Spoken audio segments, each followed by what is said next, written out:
이분은 그래도 제가 살았던 캐나다 토론토에서 그곳에 약 한 30분 떨어져 있는 그곳에서 마지막 사역을 장애인들과 함께 한 분입니다. 이번 해니 나우에는 그 영성의 책들은 많은 신학자들에게, 신학생들에게 또한 그 하나의 영성의 기본이 되어지는 그러한 책으로 들려주고 있습니다.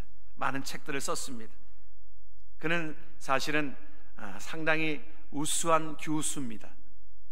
예일 대학에서 또 하버드 대학에서 신학을 가르치고 심리학을 가르쳤던 그 분입니다. 그런데 그가 어느 날 그 모든 것들을 내려두고, 사실은 교수직으로 충분히 그 모든 일들을 감당할 수 있는 나이임에도 불구하고 그는 그 장애인들 공동체가 사는 그곳에 그들을 섬기기 위해서 그 교수가 내려왔습니다. 그곳에서 그들을 섬겼습니다. 장애인들을 섬겼습니다. 장애인들을 섬기고 결국에는 그곳에 자기가 섬겼던 아담이라고 하는 자가 죽게 되어질 때에 너무 가슴 아파했어요. 가슴 아파하면서 그가 책을 쓴 것이 있습니다. 아담, 하나님의 사랑하는 자. 그는 64세로 그 해에 그곳에서 마지막에 임종을 맞이하게 되어집니다. 그가 생전에, 사실은 64세로 그곳에서 모든 것들을 맞이하게 되어지는데 그때의 주옥 같은 글들을 많이 썼습니다. 그러면서 많은 사람들에게 영향력을 미쳐주었습니다. 신학생들이라고 하면 이 영성에 대한 헤니 나우엔의 책을 보지 않은 사람들이 없을 정도로 그의 영성은 탁월합니다. 많은 영향력을 미쳤습니다. 그의 삶 가운데에 많은 사람들이 그러했습니다. 그가 그곳으로 내려간다라고 그랬을 때에, 장애인 공동체에 가서 섬기다고 얘기했을 때에, 아니, 지금 당신의 영향력을 가지면 그 교수로서 더 많은 학생들에게 가르칠 수 있고 많은 사람들에게 그 모든 것들을 줄 수 있는데 왜 그곳에, 사실은 그 공동체는 극히 적은 곳입니다. 어떻게 거기 가서 그곳에 그 적은 숫자를 섬기겠냐고, 오히려 많은 사람들에게 영향력을 미치는 삶을 살아가는 것이 좋지 않겠냐고 그러했었습니다. 그가 대답한 것이 있습니다.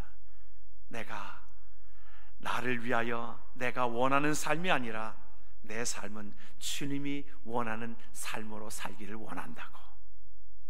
여러분, 우리가 시간이 지나면서 우리의 삶이 이렇게 되어지길 주의 이름으로 축원합니다. 우리의 삶이 내가 원하는 곳으로 가는 것이 아니라, 내가 원하는 삶으로 살아가는 것이 아니라 하나님이 원하는 삶으로 살아가는 것이 하나님께서 우리에게 주시는 하나님의 삶이고, 하나님 앞에 모세는 그러한 삶을 살았기에 하나님 앞에 그는 행복한 삶이었던 것을 하나님 앞에 고백되어지고 하나님께서 그의 삶을 인정하시는 삶을 우리는 보게 되어집니다. 우리가 시간이 짧다는 거예요. 모세는 시편 90편에 그렇게 고백하고 있습니다. 뭐라고 고백합니까? 같이 한번 말씀을 봅니다. 우리의 연수가 70이요 강건한 80이라도 그 연수의 자랑은 수고와 슬픔뿐이요 신속히 가니 우리가 날아가나이다. 모세가 고백한 그 귀한 시편의 말씀입니다. 우리의 인생을 70이요 강건하면 80. 여러분 어떻게 생각하십니까? 70, 80이면 우리가 건강하게 우리가 활동할 수 있는 나이가 보통 80까지 우리가 볼 수 있다, 그렇게 생각합니다. 그런데 그것도 빨리 가는 시간들 속에서 내가 나만을 위하여 사는 인생인가, 아니면 이제 하나님을 향하여 사는 인생인가 라고 하는 것입니다. 우리의 삶에 우리가 살아가는 얼마나 살았느냐, 그것이 중요한 것이 아니라 어떻게 살았는가가 더욱더 중요한 것입니다. 그러므로 우리의 인생은 속도도 중요하지만 더욱더 중요한 것은 방향성이 문제인 것입니다. 분명한 목표가 있어야 합니다. 여러분, 분명한 목표가 뭐예요? 목표와 목적이 뭐예요? 그냥 좀 더 잘 살고 잘 먹고 잘 누리고 하는 그 삶입니까? 여러분, 우리의 삶이 그 삶을 살기에는 너무 짧은 인생입니다. 그러나 우리가 하나님 앞에 보람된 인생으로 살아가는 것이 하나님께서 우리에게 원하시는 귀한 삶인 것입니다. 분명한 목적과 분명한 목표, 모세는 그 모든 것들을 분명히 하나님 앞에 목적을 가지고 가나안 땅에 하나님의 나라의 귀한 삶을 드리기 위하여, 하나님 앞에 상받기 위하여, 모세가 히브리서에 그렇게 히브리서 기자가 그를 평가한 것처럼 하나님의 나라에 주실 상급을 위하여 하나님께서 기억하시는 삶으로 살아가기를 원했던 귀한 삶이 저와 여러분들의 삶이 되어지기를 주의 이름으로 축원합니다. 그래서 그는 어떠한 개성도 자존심도 버리고, 사실은 모세는 혈기도 상당히 많았던 사람입니다. 그렇죠? 그가 혈기 때문에 그 백성들을 위하는 마음이 있었습니다. 히브리 사람들을 위하는 마음이 있었습니다. 그가 사실은 그 르보산에서 마지막을 그 모든 것들을 고별하는 그 이유도 있었습니다. 물론 여기에는 하나님께서 모세를 사랑하여 주셔서 모세가 이제 너 가나안 땅에 들어가게 되어지면 오히려 가나안 땅에 들어가서 너를 우상시할까 봐, 여러분 그럴 것이잖아요. 모세가 한번 가나안 땅에 들어가서 그곳에서 살아갈 때에 아마 그를 우상시해 가지고 떠받들고 그러다 보면 교만해질 수 있기 때문에, 이건 제 생각입니다만 그럴 수도 있겠다, 그런 생각을 가졌지만, 사실은 그가 혈기 많을 때에 하나님 앞에 참 물이 나오지 않을 때에 주님께서 뭐라고 말씀하셨어요? 하나님이 반석을 치라고 하였을 때에 그는 마치 너무 화가 나가지고 백성들에게 내가 너희들을 위하여 물을 내려 하면서 지팡이를 가지고 그것에 그랬을 때에 하나님께서 그것을 기뻐 받으시지 않았어요. 너 그것 때문에 가나안 땅에 들어가지 못한다 그랬습니다. 하나님의 귀한 은혜를 네가 마치 네가 베푸는 것처럼. 그런데 그의 삶이 그랬을지라도 하나님께서는 그의 삶을 나중에 보게 되어지면 그의 삶이 온유한 자라 그랬어요. 그의 삶이 이렇게 바뀌어졌습니다. 그 바뀐 삶을 민수기 12장과 14장에서 보여주고 있는데, 그의 삶을 보게 되어지면, 민수기에 보게 되어지면 그의 삶이 이제 미리암과 아론이 문둥병으로 병들게 되어졌습니다. 그가 어떤 리더십에 대해서 반기를 들고 하나님 앞에 모세를 원망하고 모세에게 비방하고 그럴 때에 하나님께서 그 모든 것들을 심판하여 주셨는데, 모세에게 그 모든 것들을 편을 들어주셨습니다. 아론과 미리암에게 그 당시에 상당히 견디기 어려운 문둥병을 걸리게 하지 않습니까?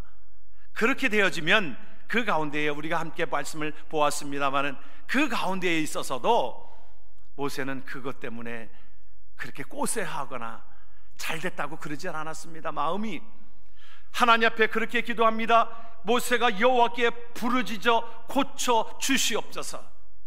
모세가 여호와께 부르짖어 이르되 하나님 원하건대 그를 고쳐 주시옵소서. 고쳐 주셨어요? 안 고쳐 주셨어요? 고쳐 주셨습니다.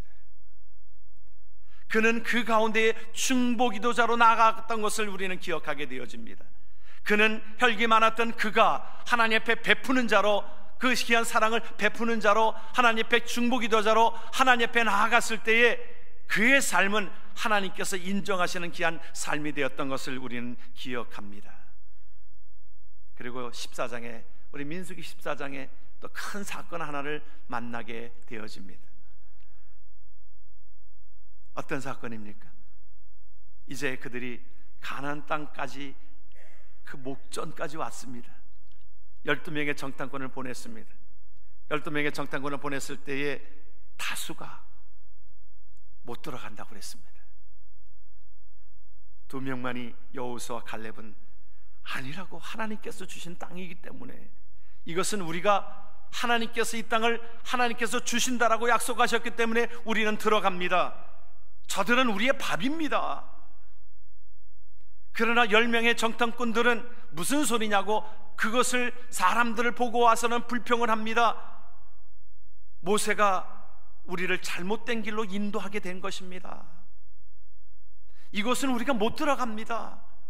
그러니까 백성들이 그곳에서 광야에서 그냥 울면서 모세를 원망하고 하나님을 원망하고, 왜 우리를 그냥 애굽 땅에 내버려 두지, 왜 우리를 끌어내어 가지고 이 고생을 하게 하고 우리를 왜 여기서 광야에서 죽게 하였냐라고 원망하고 불평하였을 때에 하나님께서는 참고 참으셨습니다.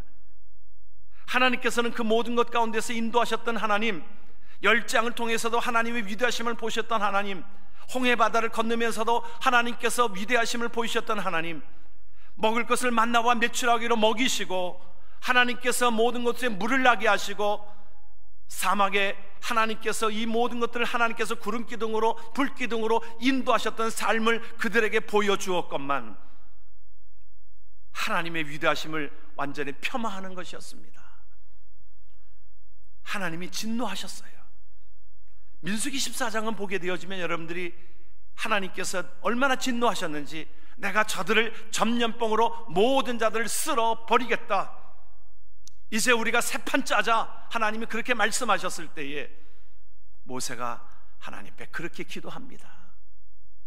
하나님, 생각해 보세요. 우리가 이곳에서 전염병으로 다 죽게 되어지면 하나님을 욕하지 않겠습니까? 세상 사람들이. 그래서 그 말이에요. 구하옵나니 주의 인자의 광대하심을 따라 이 백성의 죄악을 사하시되 애굽에서부터 지금까지 이 백성을 사하신 것 같이 사하시옵소서. 그렇게 중보합니다. 그 뒤에 말씀을 보세요. 여러분, 하나님이 그 가운데 여호와께서 이르시되 내가 내 말대로 사하노라. 마치 보면 모세가 하나님보다 더 마음이 넉넉한 것 같습니다. 그 마음이 하나님께서 그 가운데서 그의 모든 것 가운데 모세의 그 정말 결사적인 중보기도, 그 인자하심, 그것을 보게 되었으므로 하나님께서는 그에게 지칭하기를 그 인자하심이 모세의 그 가운데에 있는 그 모든 것들을 온유한 자라, 온유한 자라, 하나님께서 인정하시는 모세가 되었던 것을 우리는 기억하게 되어집니다. 우리가 살아온 인생 가운데서 때로는 우리가 혈기도 있었고 내가 거친 모습도 있었고 그러했었습니다. 그러나 우리가 하나님 앞에 신앙생활을 감당한다라고 하는 것은, 저와 여러분들의 삶이 살아간다라고 하는 것은 하나님의 온유하심을 닮아가는 것입니다. 그러므로 우리 안에 추하고 악하고 그 모든 것들을 벗어버리는 것. 여러분, 신앙생활이라고 하는 것이 저는 삶의 자세가, 방향이 주님의 온유하심, 그것을 닮아가는 것입니다. 예수님 뭐라고 그랬어요? 나는 마음이 온유하고 겸손하다. 저 개인적으로도 예수님의 마음을 담고 싶습니다. 그렇게 살고 싶습니다. 온유한 목사, 겸손한 목사, 유명한 목사가 아니라 하나님 앞에 온유한 목사입니다. 겸손한 목사입니다. 하나님 앞에 인정받는 예수님의 마음을 품는 것이 바로 그러한 귀한 삶인 것입니다. 어느 곳에서 글을 하나 보았습니다. 어느 곳에서 글을 보았는데 한국에서 일어난 일들입니다. 어느 분이 이제 그 차를, 고급차를 골목길에다가 세워놨습니다. 아우디라고 하는 차가 고급차인지 모르는데 그곳에 설명하기를, 한국에서는 이 외제차는 상당히 두려워하는 차들도 멀찌감치 세운답니다. 혹시라도 이렇게 데미지 입히면 비싼 값으로 물어줘야 되니까. 근데 그 골목길에 세워놨는데 어느 할머니와 손자가 그 폐지를 줍는 가운데에 그 니아까를 끌고 가다가 그 데미지를 입힌 것입니다. 그러다가 자동차를 데미지를 입힌 것입니다. 주위 사람들이 보고서는 참 너 큰일 났다. 갑자기 이제 차주가 나왔습니다.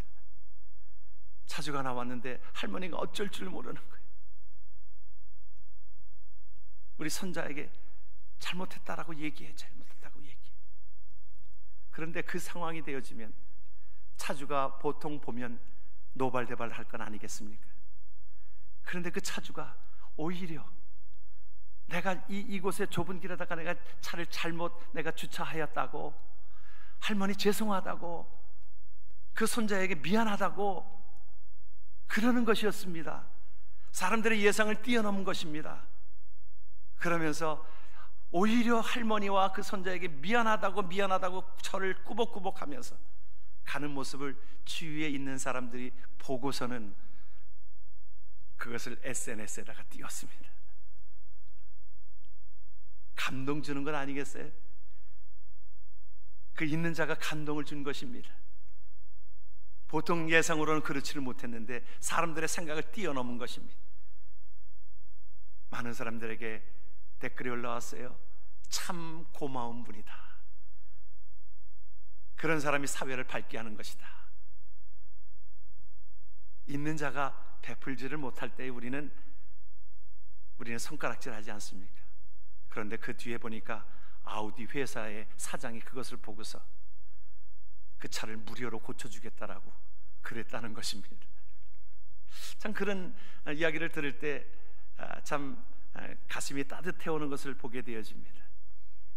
여러분, 우리가 어떤 상황에 내가 화낼 수 있는 상황일지라도, 내가 분노할 수 있는 상황일지라도, 내가 기득권을 주장할 수 있는 위치에 있을지라도, 내가 마음이 오히려 하나님의 마음으로 변화되어져서 온유한 마음으로, 겸손한 마음으로, 내가 때로는 그렇게 잘못하지 않았는데도 상대방의 마음이 힘들게 하였다라고 하면 내가 잘못했습니다. 용서를 구할 수 있는 것이 하나님의 나라의 마음인 것입니다. 그래서 온유한 자는 복이 있다라고 말씀하고 있는 겁니다. 온유한 자는 복이 있는 것이라고 하나님께서 말씀하고 있으며, 온유한 자는 하나님의 나라를 볼 것이라고 말씀하고 있는 것이 오늘 우리에게 주시는 하나님의 말씀인 것입니다. 모세는 그러한 삶을 살아왔습니다. 그러기에 이제 마지막 떠나는 순간에도 하나님께서는 그의 죽음을 기뻐하였고 그의 삶도 기쁨으로 나아가게 되었던 것을 우리는 기억합니다. 저는 한국에 갈 때마다 양아진 묘역에 묻혀져 있는 선교사님들의 사역들을 가서 보곤 합니다. 많은 은혜가 되어집니다. 어느 때는 어린 아이도 채 태어나가지고 그 부모에 끌려왔는데 그곳에서 아이가 낳고, 어느 때는 한국에서 때로는 채 100일도 되지 않아서 죽는 그런 일들도 많이 있었습니다. 질병 때문에. 그곳에 묻혀있는 그 가족들을 보게 되어지면 어린 나이에도 그 가운데에 죽음을 그냥 때로는 당하기도 하고, 죽었던 자들의 그 무역들을 보면서 다 대부분이 젊은 나이에 한국에 와서 하나님의 복음을 전파하면서, 나이가 들어서 돌아가신 분 별로 없습니다. 다 젊은 나이에 하나님의 부르심을 받았습니다. 그들은 짧게 삶을 살았어도 하나님의 나라를 바라보았기 때문에, 그의 사명을 감당하였기 때문에 저는 행복한 삶을 살았다라고 볼 수 있다라고 생각이 되어집니다. 우리가 살아가는 저와 여러분들 삶 속에 우리가 예수님을 더욱더 사랑하고 그 예수님의 사랑을 전파하며 살아가는 행복자가 되어지기를 주의 이름으로 축원합니다. 이런 찬양 있잖아요. 사랑합니다 나의 예수님, 사랑합니다 아주 많이요. 사랑합니다 나의 예수님, 사랑합니다 그것뿐이에요. 사랑한다 아들아, 내가 너를 잘하노라. 사랑한다 내 딸아, 내게 축복 더하노라.